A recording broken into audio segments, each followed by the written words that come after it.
आज हम पढ़ेंगे इंडस रिवर को। इंडस रिवर में क्या-क्या है? सबसे पहले ये देखते हैं।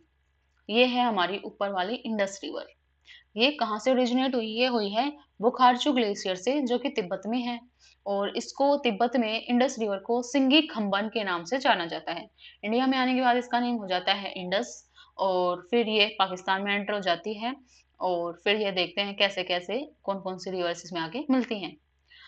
सबसे पहले इधर नीचे से स्टार्ट करेंगे हम सतलुज रिवर से। सतलुज रिवर राकस ताल के पास ओरिजिनेट होती है। लांगछे लांगछेन खमेब इसका तिब्बत में नेम है, ठीक है? सतलुज रिवर का, जो कि राकस ताल से ओरिजिनेट होती है।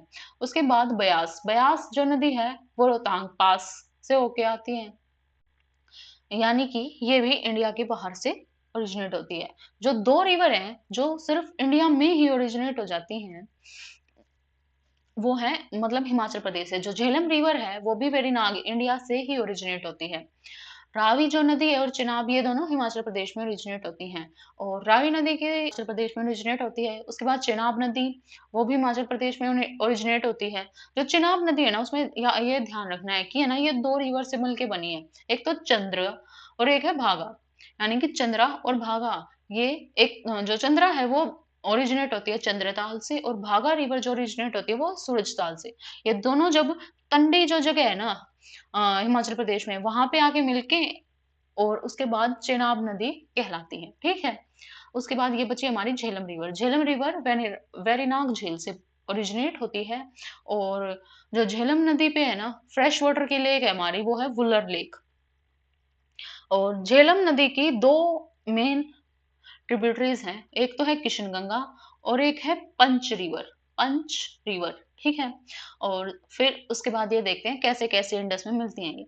झेलम सबसे पहले आके मिल जाती है चेनाब रिवर में। इधर से रावी आके मिल गई चेनाब रिवर में। अब ये चेनाब रिवर आगे आ रही है।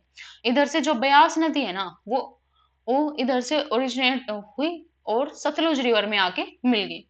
और सतलुज रिवर आके फिर चेनाब रिवर में मिल जाती है।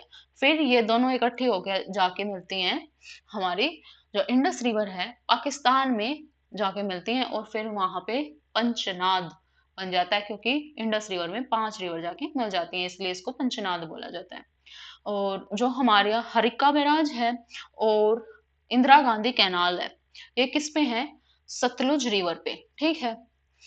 जो ये इंदिरा गांधी कैनाल है, ये हमारे राजस्थान के लिए बनाई गई थी स्पेशली, ताकि इरिगेशन वहां तक पहुंचाई जा सके और वहां पे एग्रीकल्चर हम कर सके, ठीक है? खेती बाड़ी वगैरह पानी पहुंचा के। वैसे तो वहां पे मरुस्थलीय भूमि है, सेमी एरिड एरिया है, और उधर अगर पाकिस्तान बॉर्डर के साथ देखें तो बिल्कुल ही एकदम डेजर्ट सिचुएशन है। इसी वजह से इंदिरा गांधी कैनाल की वजह से राजस्थान में एग्रीकल्चर पॉसिबल हो पाया है। नेक्स्ट हम पढ़ते हैं अब इसके जो दोआब है ना सभी रिवर्स में, वो देखते हैं कैसे-कैसे किसमें क्या कौन से दोआब है। सबसे पहले नीचे से स्टार्ट करते हैं सतलुज रिवर। सतलुज रिवर और ब्यास रिवर, इन दोनों के बीच में बनता है बिष्ट दोआब। फिर ब्यास और रावी के बीच में बनता है बारी दोआब। रावी और चिनाब के बीच में बनता है रचना दोआब। और झेलम और चिनाब के बीच में बनता है जेच दोआब। झेलम और इंडस के बीच में बनता है सिंध सागर दोआब, ठीक है? ये आपको एक बार ध्यान रखना है, गो थ्रू हो जाना है। और उसके बाद हम पढ़ते हैं इंडस रिवर के ट्रिब्यूटरीज। सबसे पहले इस साइड से है जास्कर, और इसकी जो सब ट्रिब्यूटरी है वो है शत्रप लिंगती। उसके बाद आती है द्रास। द्रास की है सब ट्रिब्यूटरी सुरु। और इससे आगे है सबान।